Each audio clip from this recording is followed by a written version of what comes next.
वंदे मातरम। जय हो भारत का संविधान। भगवान बाबा की जय, भगवान बाबा की जय। आज आपल्या समक्ष एक असा गंभीर मुद्दा, एक अशी आई जिचं नाव आशाबाई घुले आहे, ती बीडवरून आली आहे। आई जात सांगण्याची गरजच पडते म्हणून सांगायची वेळ आहे। आमच्या वंजारी समाजाची आहे।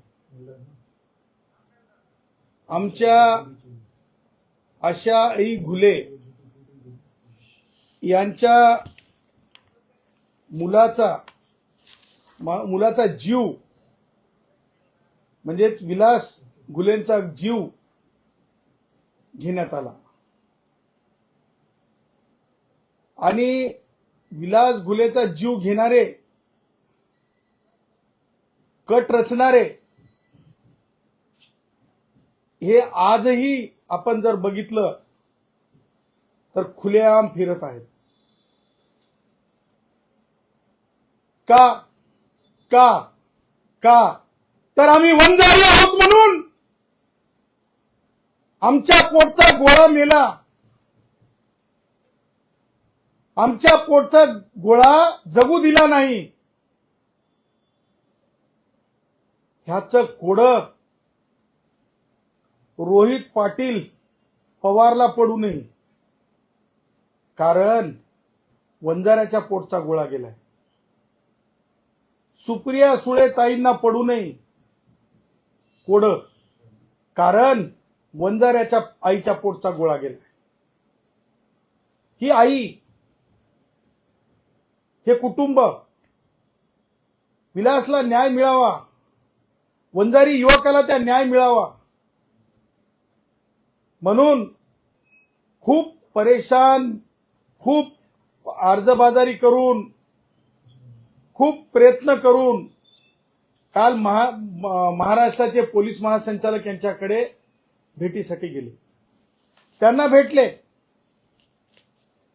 मुद्दा हा आहे, न्याय का मिळत नाही? सुप्रियाताईंना का गोडवा येत नाही?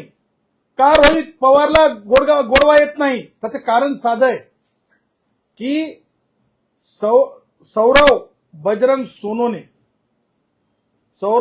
सोनोने हा कोण आहे? तर हा बजरंग सोनोने नावाचे जे खासदार आहेत, त्यांचा हा पोरगा आहे, त्यांचा लेख आहे, त्यांचं एक कार्ट आहे। या पोरानं, या कार्ट्यानं कट रचल्याचा या आईचं स्पष्ट म्हणणं आहे। आता नुसतं या आईचं म्हणणं आहे का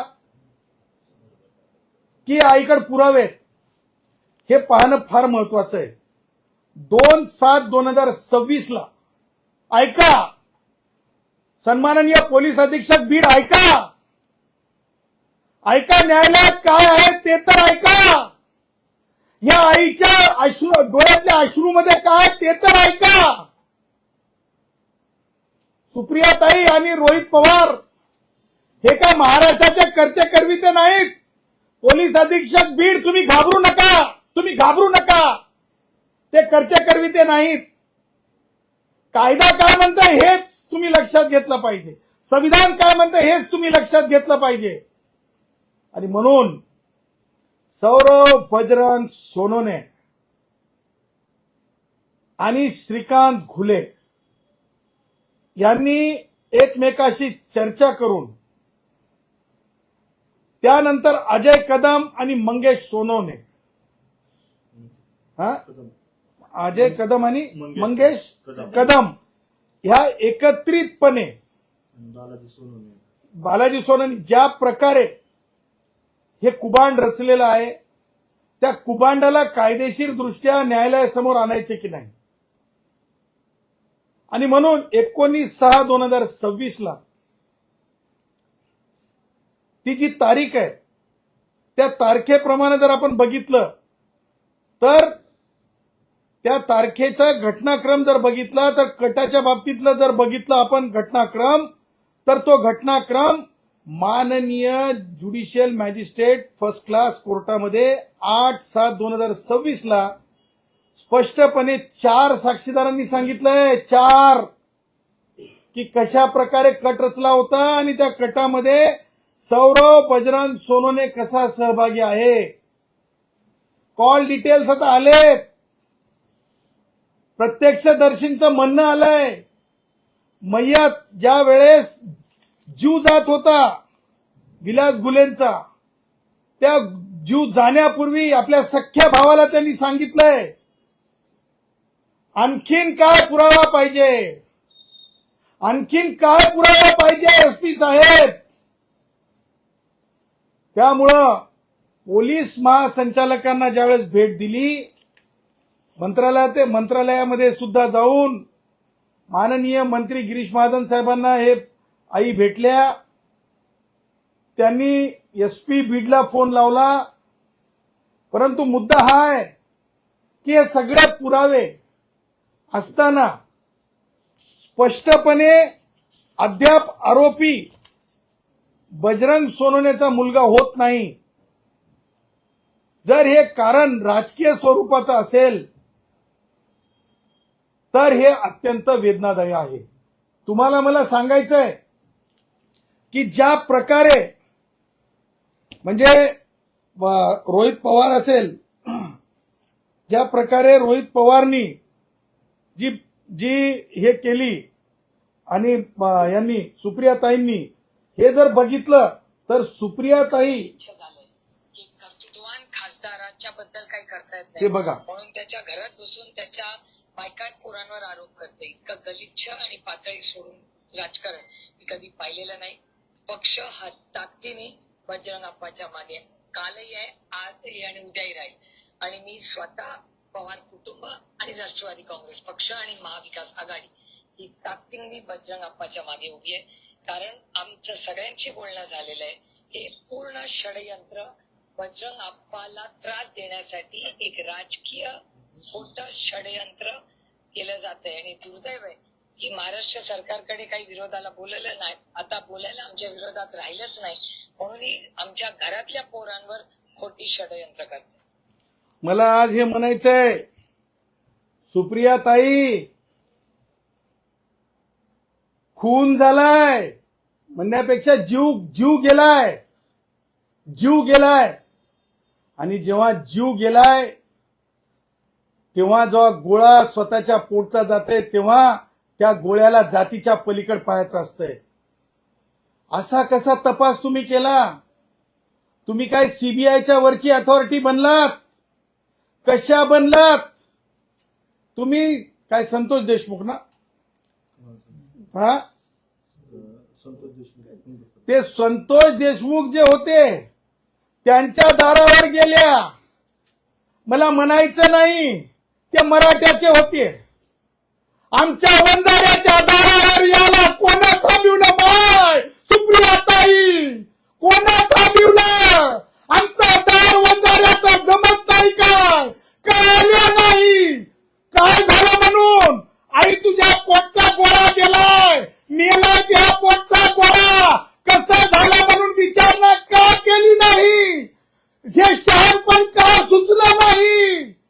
जात बघून घरात दुडायचे राहतात की जात बघून भावना व्यक्त करायच्या असतात? नाही सुप्रियाताई, नाही सुप्रियाताईला लय राजकीय बोलणं येत आहे.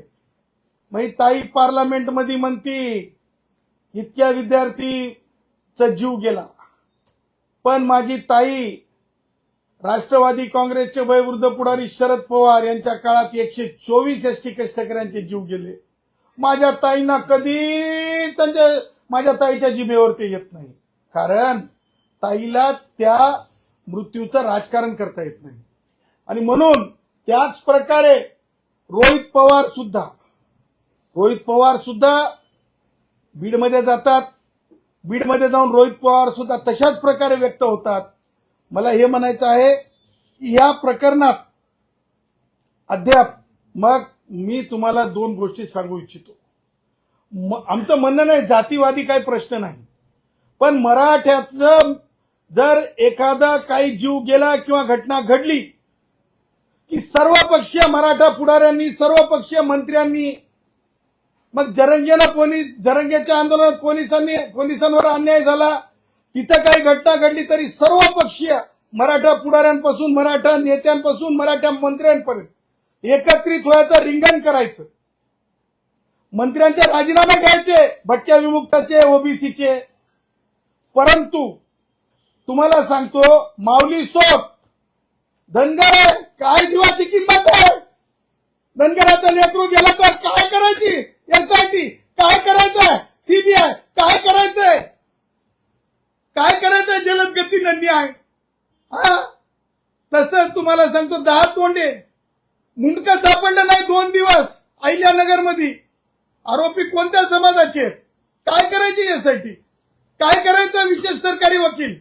फक्त देशमुखच्याच प्रकरणात विशेष सरकारी वकील लागतंय, फक्त देशमुखच्याच प्रकरणात विशेष सरकारी वकील लागतंय, संतोष देशमुखच्या. दुसरीकडे नाही, नको. गुन्ह्याच्या प्रकरणात तर नको.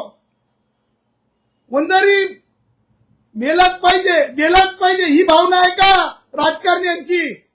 राजकारण्यांची म्हणजे एकूण मराठा, ज्या प्रकारे मंत्र्यांपासून मराठा ते स्थानिक राजकारण्यांपर्यंत न्यायच कसा मिळू नये अशा भानगडीतली ही गोष्ट आहे, ही विशेषता आहे. आणि म्हणून आमचं म्हणणं आहे, ज्या प्रकारे आई आपली भूमिका मांडत आहे त्या प्रकारे तिला न्याय मिळाला पाहिजे. सीबीआयकडे हे प्रकरण गेलं पाहिजे.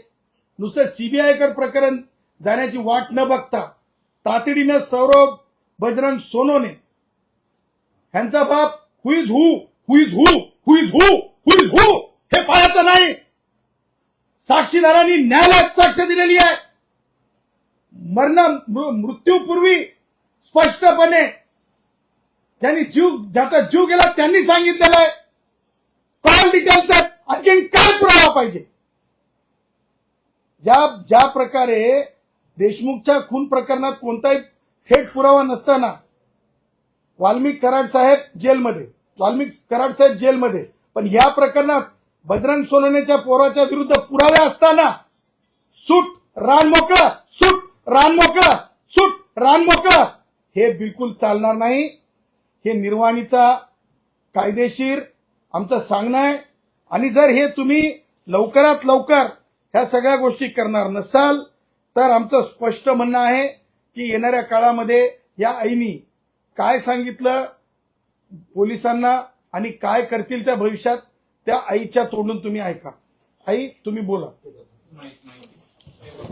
सांगा आई, तुम्हाला काय वाटतंय सांगा. काय आम्हाला न्याय पाहिजे. हे माझं सोन्यासारखं लेकरू गेलंय. आज 3-4 दिवस झाला आम्ही इथे वडापाव चहा खाऊन शिनी.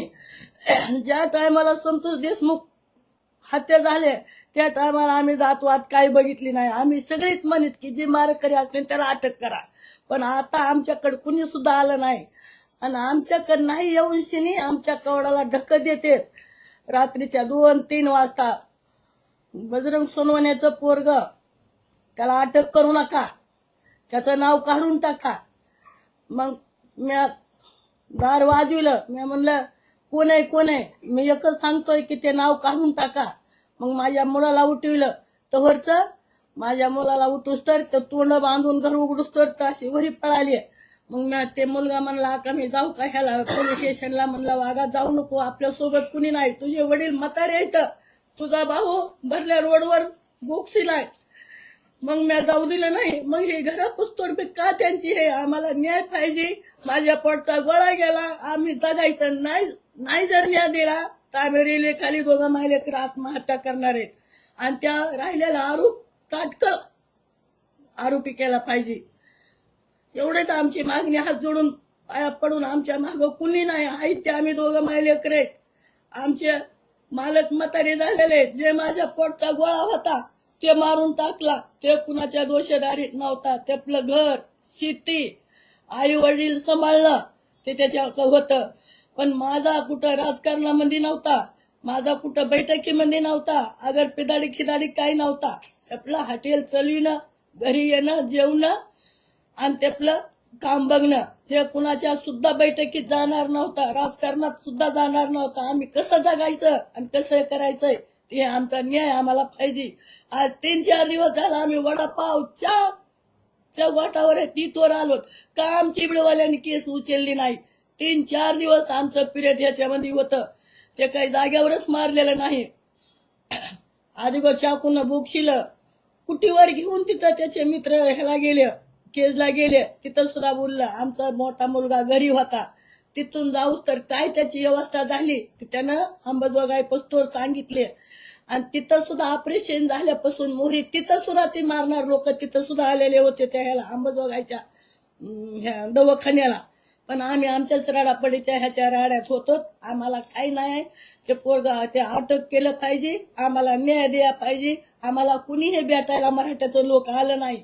आणि अजून बजरंग सोनवण्याचं म्हणतो मी वाघ आहे, वाघाच्या पिल्ल्याला कुणी सुद्धा अटक करू शकत नाही. मग ही का त्याचा असं असं अजून मग इतक्याच्यावर आम्हाला काही बोलता येत नाही. आमचा पोट चालू करू, आमचा गोळा गेला, आमच्या रक्तानं तोंड भरलेत, आम्हाला न्याय द्या.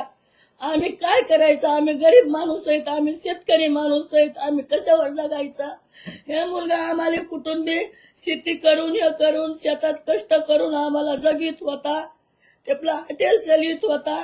आता आम्ही कसं जगवायचंय याचा आम्हाला उपाय सांगा आणि तात्काळ ते आरोपी अटक करा. दाते साहेबांनी काय आश्वासन दिलं होतं? दाते साहेबांची पोलीसकडे गेलते ना काल भेटायला. गेलतो काय बोलले तुम्हाला? काय शेड काय मला ते नाव येत नाही रे बाबू. ते सीबीआयची मागणी केलेली आहे हो. आणि सीआयडी स्टेटची मागणी केलेली आहे. ह्या प्रकरणामध्ये पुढे सांगायचं झालं तर हे अश्रू हे एकट्या आईच्या गृहीत धरू नका, या सगळ्या भटक्यांच्या गृहीत धरा.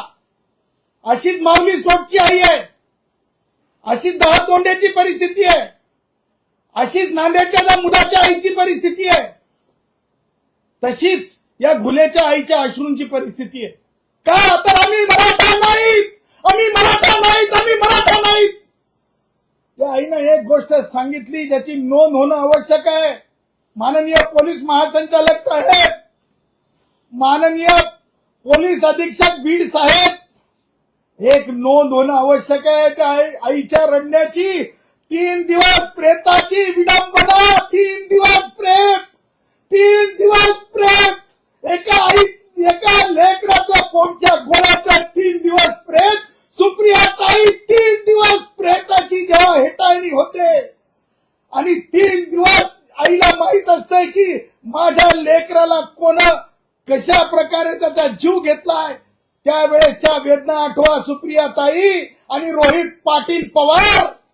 हे तुमचं गलिच्छ राजकारण चालणार नाही. आणि म्हणून ह्या कुटुंबानं सांगितलंय की येणाऱ्या काही दिवसांमध्ये अल्पावधीत ते समाजाच्या वतीनं काय करणार तुम्ही आता? उपोषण करणार आहे. हा, समाजाच्या वतीने भाऊ आहेत त्यांचे, उपोषण करणार आहे. समाजाच्या वतीनं उपोषण करण्याचा निर्णय घेतलाय. महाराष्ट्रातून एकत्रितपणे समाज हा बीडला येणार आहे. सगळे येणार आहे ना समाज? महाराष्ट्रातून सगळा समाज बीडला येणार आहे. आणि म्हणून तातडीनं हे प्रकरण सीबीआयला देण्यात यावं. तातडीनं न्यायालयाचे निरीक्षण, न्यायालयाकडे जबाब झालेले आणि न्यायालयाकडे सत्यता लक्षात घेता तातडीनं बजरंग सोनवणेच्या पोराला एफआयआर मध्ये आरोपी करून थातूर मातूर तपासाच्या आधारे चार्जशीट होता कामा नाही. थातूर मातूर तपासाच्या आधारे चार्जशीट होता कामा नाही. लक्षात ठेवा, हे कायद्याचं राज्य आहे, देवेंद्रजींचं सरकाराचं राज्य आहे. थातूर मातूर कोणी पोलीस अधिकारी कर्मचाऱ्यांनी दबावाला बळी पडू नये. आणि तसंच दबावाला बळी पडणं हे मला असं वाटतंय की येणाऱ्या काळामध्ये समाज ज्यावेळेस एकत्र येतो, समाज जेव्हा बोलायला लागतो, तेव्हा मात्र पोलिसांना भांबेरी फुटल्यासारखी होता कामा नये. त्यासाठी पोलीस अधीक्षकांना माझी विनंती आहे की तातडीने सगळे पुरावे आहेत, ते आरोप नाही आहेत, पोलीस अधीक्षकांवर नुसता आरोप नाही आहे, हे सगळे पुरावे बघून त्यांना आरोपी करावं आणि त्यांना अटक करावी, अशी या प्रकरणामध्ये आमची मागणी आहे. दुसरं प्रकरण म्हणजे दुसरी बाब आपल्याला अधोरेखित करायची आहे थोडक्यामध्ये. तर ज्या प्रकारे म्हणजे माननीय उच्च न्यायालयाने ह्या म्हणजे हॉटेल्सवरील कारवाईच्या बाबतीत जे व्यक्त केले, मत व्यक्त केले, मला असं वाटतंय की पंचतारांकित हॉटेल म्हणजे लिजिटिमेट क्रिटिसिझम आहे, लिजिटिमेट क्रिटिसिझम आहे, लक्षात घ्या. श्री मुंडे साहेबांनी ज्या प्रकारे त्यांच्या कार्यालयाने, मुंडे साहेबांनी म्हणण्यापेक्षा त्यांच्या कार्यालयाने, एफडीए प्रशासनाने जी कारवाई केलेली आहे, मग ते कोणते 5 स्टार हॉटेल असो, 7 स्टार हॉटेल असो, त्या तिथं जर म्हणजे ज्या प्रकारे कायद्याच्या विरुद्ध, कायद्याचा भंग होऊन काही गोष्टी घडल्या असतील, घाणीच्या बाबतीत असतील किंवा इतर म्हणजे इतर काही कारणं असतील जे मनुष्याच्या आयुष्याशी संबंधित आहेत आणि तिथे कारवाई झालेली आहे, मग ते 5 स्टार हॉटेल असो, कोणते हॉटेल असो, तर अशा प्रकरणात माननीय उच्च न्यायालयाने ज्या प्रकारे माननीय सर्वोच्च न्यायालयाने कायदा केलेला आहे, सर्वोच्च न्यायालयाने कायदा केलेला आहे की अल्टरनेट रेमेडी म्हणजे अपीलची तरतूद असेल, रिव्हिजनची तरतूद असेल, तर तिकडे जाण्याचं सांगितलं जातं आणि नेहमीच माननीय उच्च न्यायालय तसं सांगत असतात. उद्या आमचा वडापाववाले 1 लाख वडापाववाले ते माननीय उच्च न्यायालयामध्ये जर एक वडापाववाला आला तर ऐकणार आहेत का? की त्यावेळेस गरिबांसाठी असं व्हायला नको की वडापाववाला आला आणि म्हणून त्याला अपीलचा रस्ता दावला, वडापाववाला आला आणि अपीलचा रस्ता दावला, असं होता कामा नये, ही भावना आहे. आणि म्हणून 5 स्टार हॉटेलवाल्यांना जस्ट ते म्हणजे खूप मोठे आहेत, त्यांच्याकडे खूप मोठी यंत्रसामुग्री असते, म्हणून माननीय उच्च न्यायालयामध्ये ते प्रकरण येऊन आणि महाराष्ट्रामध्ये ही सामान्य जनमानसाची भावना आहे की ज्या प्रकारे दुधाच्या बाबतीमध्ये गांभीर्य आलंच पाहिजे. उद्या आज 5 स्टार हॉटेलवाले म्हणायला लागलेत, त्यांना आपण गृहीत धरायलो. उद्या म्हणजे मला अत्यंत वेदनादायी आहे गोष्ट, माननीय मुख्य न्यायमूर्ती घुगे साहेबांना with due respect, complete respect सोबत ते जे उदाहरणं दिले गेले की माझ्या टेबलवर 2 झुरळं वगैरे, जे मी माध्यमांकडून पत्रकारांकडून ऐकलं, ते मला असं वाटतंय की तशा प्रकारचे उदाहरणं समोर ठेवून एखाद्या म्हणजे अन्नाशी संबंधित, अन्न पाण्याशी संबंधित बाबींवर टेक्निकली कॉम्प्रोमाइज, अदरवाईज कॉम्प्रोमाइज होण्यासारख्या परिस्थिती निर्माण होऊ नये. उद्या जर अधिकाऱ्यांनी असा विचार केला की अरे नाही आपण कारवाई केली आणि म्हणजे अपीलची गरज नाही, रिव्हिजनची गरज नाही, लोक डायरेक्ट हायकोर्टमध्ये चालले, तर मग मला असं वाटतंय की कायद्याचा मेस होण्याची शक्यता आहे, मेस होण्याची शक्यता आहे. वडापाववाल्या भावाला सुद्धा तोच न्याय असावा, पंचतारांकित हॉटेलवाल्याला तोच न्याय असावा. पंचतारांकित हॉटेलवाला लाडोबा रे लाडोबा, लाडोबा रे लाडोबा, लाडोबा रे लाडोबा असता कामा नये. उद्या दूधवाले तसंच करतील. उद्या त्याच्यानंतर खरं आहे तुम्हाला सांगतो, शाळेच्या जवळ कोणत्या आईवडिलाला पालकाला कोर्टाला आवडेल की शाळेजवळ म्हणजे गुटखा वगैरे किंवा शुगर कोटेड पदार्थ असावं ज्याच्यामुळे, किंवा चरबीयुक्त पदार्थ असावं, कोणत्या आईवडिलाला आवडेल? कोणत्याही आईवडिलांना ते आवडणार नाही. अशा परिस्थितीत एखादा विभाग, मला हे म्हणायचं नाही की आपले माननीय मुंडे साहेब ज्या प्रकारे काम करत आहेत त्या जिथे कायदेशीर चुकीचं असेल तिथे कायदेशीर चुकीचं ठीक आहे, परंतु ग्रॉसली त्या कामावर, त्या कार्यप्रणालीवर प्रश्नचिन्ह उपस्थित होता कामा नये. आणि म्हणून लिजिटिमेट क्रिटिसिझम असावं. त्या अर्थानं माझं असं म्हणणं आहे की आरोग्याशी केवळ रिॲक्शनरी, आता न्यायालयाने ऑर्डरमध्ये तसं लिहिलंय का 2 झुरळ स्वतःच्या टेबलवर वगैरे, तर मला असं वाटतं कोणतंही न्यायालय तशा प्रकारचं लिहित नाही. आणि म्हणजे त्यामुळं रिॲक्शनरी बाबींचा आज सोशल मीडिया आहे, त्याचा फायदा उद्या हे जे सगळे असे एलिमेंट्स असतात, समजा उद्याच्याला पंचतारांकित हॉटेलच आहे, तिथं जर म्हणजे काहीतरी कारणानं म्हणजे जेवण व्यवस्थित नाही, पाणी व्यवस्थित नाही किंवा काही कारणानं हायजेनिक गोष्टीमुळं एखादा फॉरेनर जर आजारी पडला, त्याचं उत्तर आहे का? त्याचं उत्तर कोण देणार? ते पांचतारांकित हॉटेलचा मालक कोण आहे हे फार महत्वाचं ठरत नाही. कोणत्या देशामध्ये फॉरेनर बिमार पडला, देशाची बदनामी होते, राज्याची बदनामी होते. तिथे नेशनचा विषय असतो आणि जिथं देशाचा इब्रतीचा विषय असतो तिथं मला असं वाटतंय की व्यक्तिगत आस्थापना यांना माननीय न्यायालयाने उलट असं म्हणणं अपेक्षित आहे की तुम्ही जास्तीत जास्त हायजिनिक काळजी घ्या. असं म्हणू नाही की हा देश आहे, या देशामध्ये बडे बडे काय म्हणतात ते पिक्चर मध्ये बडे बडे देशों में छोटी छोटी बातें होती है बघा, जयश्रीचं लय पक्का. हा, तर ते तशा प्रकारचं जर झालं तर कायद्याचा मेस होऊन जाईल ना. बडे बडे देशों में छोटी छोटी बातें होती है असं नसतंय. माननीय घुगे साहेब, तुम्हाला हात जोडून विनंती आहे, लिजिटिमेट क्रिटिसिझम आहे.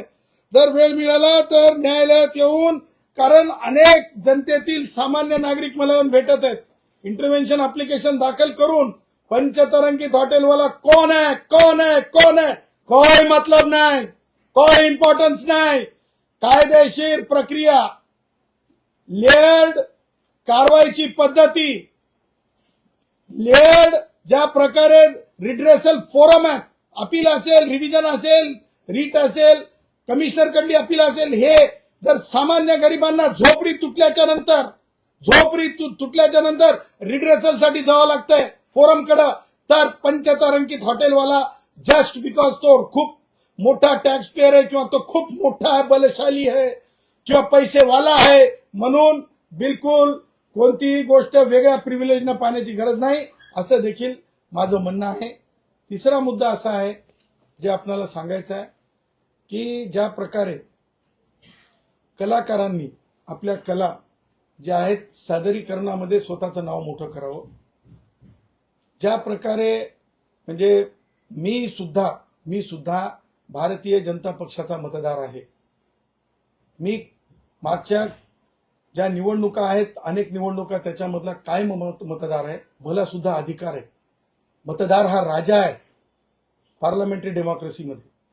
त्यामुळं भारतीय जनता पक्षाचा मतदार या नात्यानं मी कलाकार कंगना राणावत यांना मला सांगायचं आहे की सार्वजनिकपणे पार्लमेंटरियन म्हणजे खासदार हे पब्लिक सर्वंट असतात, लोकसेवक असतात. त्यांनी अशा प्रकारे म्हणजे अपमान होईल कोणत्याच वर्गाचा, आरोपीचा सुद्धा अपमान करण्याचा अधिकार नाहीये. त्याच्यामुळे माननीय गिरीशभाई महाजन यांनी जसं सांगितलं की खासदार आमदारांनी बोलताना सुद्धा म्हणजे एक लक्षात घेऊन बोललं पाहिजे. त्याच प्रकारे माझं म्हणणं आहे की कंगना राणावत यांनी त्या विषयाला मोठं करत नेण्यापेक्षा गटरसारखे शब्द आरोपींना सुद्धा वापरता येत नाहीत. आणि आपण मुंबईमध्ये आहात, मायानगरीमध्ये आहात, बॉम्बे में है. कंगना जी आपको पार्लियामेंट्रियन बनाया, जनता ने बनाया, जेनजीओ ने बनाया, युवकों ने बनाया, क्योंकि मन की बात मोदी जी युवकों से करते हैं, छात्रों से करते हैं. हम जो भाजपा के वोटर है हमने बनाया. यह सत्य है. यह सत्य होते हुए एक किसी एजिटेशन के कारण तुम आमतौर पे जो एजिटेशन के अंदर सारे राजकीय पक्ष के विचारों के युतियां उसमें थी, युवक उसमें थी, उसमें कोई भी ऐसा नहीं था कि वो गैर है. बाजू के जो गैर है, जो गलत है, उनको सजा होगी, कड़वी सजा होगी, जो अगर से गलत नजरिए से देश के हित के विरोध में आए. लेकिन आमतौर पे जिस तरह से आपने अपमानित किया है जेनजी युवकों को, उसके अंदर भाजपा के विचारों के भी है. उनको इस तरह से अपमानित करने का कोई अधिकार नहीं, कोई सहूलियत नहीं है.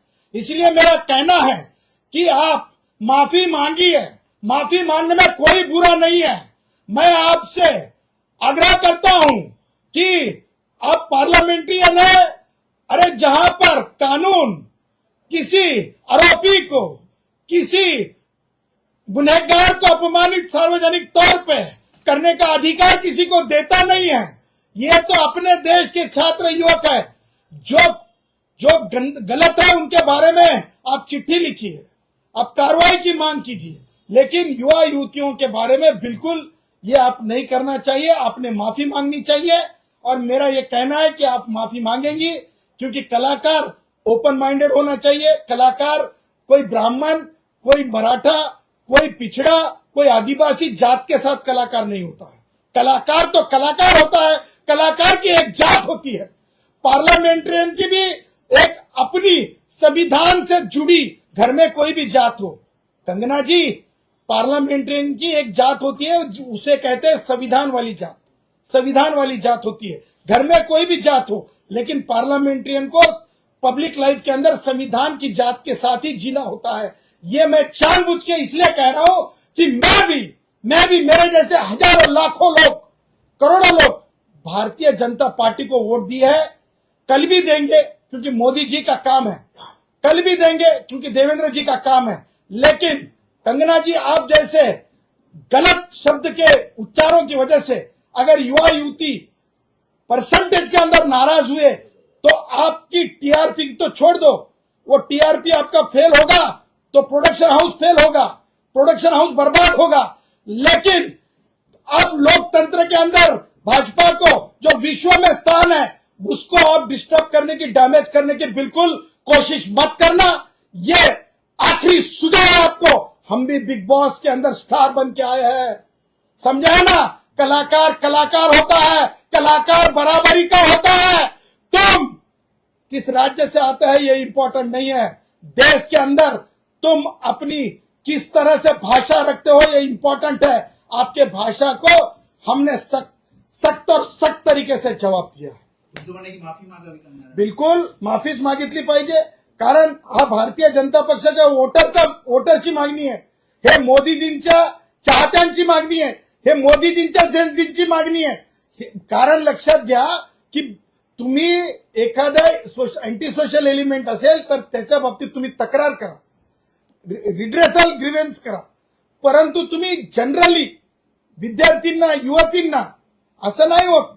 त्या युवतींनी कधी ह्यांच्या, म्हणजे मला म्हणायचं नाही, माय बॉडी माय राईट हे मानणारा माणूस आहे, ह्यांच्या कलाकारीवर, ह्यांच्या एखाद्या पिक्चर मधील सीनवर कधी कोणी टीका केल्या का?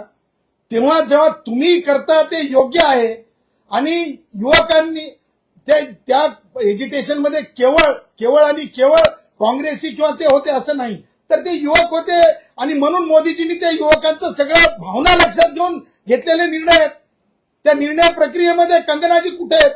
काय घेणं देणं त्या निर्णय प्रक्रियेमध्ये कंगनाजींचं?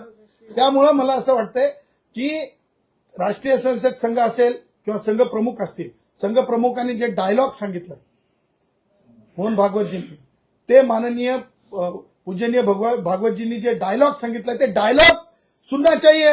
आप आरएसएस के प्रमुख मोहन भागवत जी से बड़े नहीं है कंगना जी, आपको सुनना पड़ेगा, डायलॉग की बात करना पड़ेगी। कोई शान पट्टी नहीं चाहिए, कोई शान पट्टी नहीं चाहिए, कोई शान पट्टी नहीं चाहिए। दिपकेबद्दल तुमचं काय म्हणणं आहे? दिपके म्हणतात की भाजपमध्ये पक्षप्रवेशासाठी दबाव टाकला जात होता, त्यांना धमक्या येत होत्या. मला असं वाटतंय की दिपके काय कॉन्टेक्स्ट मध्ये बोलतायत ते मला म्हणजे समजण्याच्या पलीकडची गोष्ट आहे। आणि राजकारणामध्ये व्यक्ती स्वातंत्र्य आहे, त्यांना जर भाजपमध्ये यायचं असेल तर ते त्यांच्या व्यक्तिगत प्रश्न असू शकेल, परंतु पब्लिकली मला वाटतं पब्लिसिटी स्टंट सारखं त्यांनी वागू नये। सर, याच प्रकरणामध्ये आता कोणत्या प्रकरणामध्ये? याच म्हणजे याच प्रकरणामध्ये आता गुन्हे कुटुंबियांकडून तुमची सरकारी वकील म्हणून नेमणूक करावी अशी मागणी केली जाते, त्यावरती तुमचं म्हणणं? बघा, मी तर सर्वसामान्य एक कायद्याचा अभ्यासक असलेला माणूस आहे। जर शासनाला, कुटुंबाला, घुले कुटुंबाला जर माझी आवश्यकता वाटत असेल तर मी आणि डॉक्टर जयश्री पाटील आम्ही म्हणजे नक्की आमची जिम्मेदारी, आमच्या रक्त हाडा मासाचे किंवा भारतीय व्यक्ती, निरापराध भारतीय व्यक्ती, ज्या प्रकारे आमचा विलास घुले निरापराध भारतीय व्यक्ती आहे, तो वंजारी आहे किंवा कोण आहे ही जात वेगळी गोष्ट आहे, परंतु आम्ही जर सरकारने आम्हाला तशा सूचना केल्या तर आम्ही सेवा देण्यासाठी कधीही नकार घेण्याचा काही प्रश्नच नाही, कारण कायद्यातच सांगितलेलं आहे वकिलाला केसला नकार देता येत नाही. त्याचं कारण असं आहे की वकिलाला नकार देणं एकच आहे की जर तो विरोधी पक्षाचा वकील असेल तर त्याला नकार द्यावा लागतो. की ह्या केसमध्ये जर घुले कुटुंब आणि सरकारची मनीषा असेल, इच्छा असेल तर आम्ही ती सेवा देऊ.